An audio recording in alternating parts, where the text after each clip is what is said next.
বিক্রিয়া হলো কোনো যৌগের মধ্যে থাকা একটি পরমাণু বা পরমাণু গোষ্ঠী বা মূলক অন্য একটি পরমাণু বা পরমাণু গোষ্ঠী বা মূলক দ্বারা যদি প্রতিস্থাপিত হয় তাকে প্রতিস্থাপন বিক্রিয়া বলে। অর্থাৎ এই বিক্রিয়াতে একটি পরমাণু অন্য একটি যৌগের পরমাণুর সাথে অ্যাড হয়, অর্থাৎ পরমাণুর এখানে স্থানান্তর ঘটে বা মূলকের এখানে স্থানান্তর ঘটে। কিভাবে ঘটে?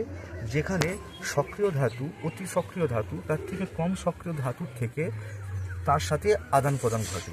যেমন কিছু উদাহরণ নেওয়া যাক, যেমন লৌহদণ্ডকে অর্থাৎ এফিকে যদি কপার সালফেট দ্রবণের মধ্যে রাখা হয়, তখন এই যে কোপারের প্রতিস্থাপন হলো লৌহদণ্ডের ওপর। দেখতে পাচ্ছেন যে Fe প্লাস CuSO4 এবং বিক্রিয়াটি চেঞ্জ হয়ে গেল Cu প্লাস FeSO4।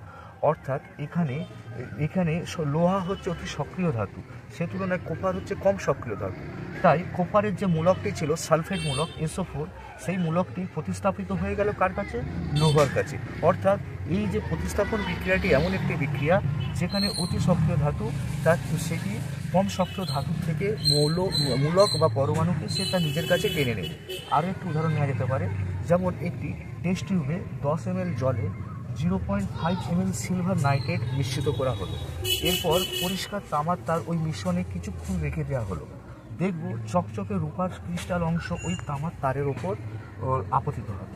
এবং বিক্রিয়াটি যদি দেখি, Cu প্লাস 2AgNO3 তার সাথে বিক্রিয়াটি হয়ে 2Ag প্লাস CuNO3 অর্থাৎ আমরা দেখতে পাচ্ছি যে এই কপার যে এজির সাথে যে নাইট্রেট মূলকটি ছিল বা পরমাণুগুলো ছিল, সেই পরমাণু গুচ্ছগুলোকে বা মূলককে সে তার নিজের দিকে টেনে নিল। কারণ কপার এজির থেকে অতি সক্রিয় ধাতু, তাই কপার এই এজির থেকে নাইট্রেট মূলকটিকে সে তার নিজের দিকে নিয়ে কপার CuNO3 হয়ে গেল।